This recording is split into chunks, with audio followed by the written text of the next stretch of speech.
দোয়াটা মুখস্থ করে নেবেন। যে কোনো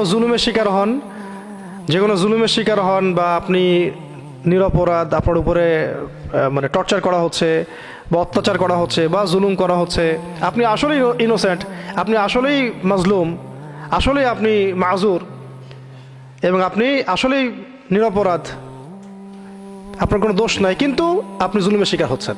এমন অবস্থায় কানেকশন উপরে, কানেকশন কোথায়? উপরে। এবং এটা হচ্ছে সেই দোয়া, রব্বিক ফিনিহিম বিমা শিত।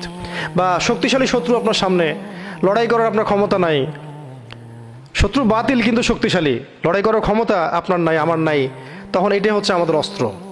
সেই বালক বলল, রব্বিক ফিনিহিম বিমা শিত, হে আমার রব, হে আমার আল্লাহ, আপনি যে মানে যা চান, যেভাবে চান সেভাবেই এই শত্রুদের বিরুদ্ধে আমার জন্য যথেষ্ট হয়ে যান।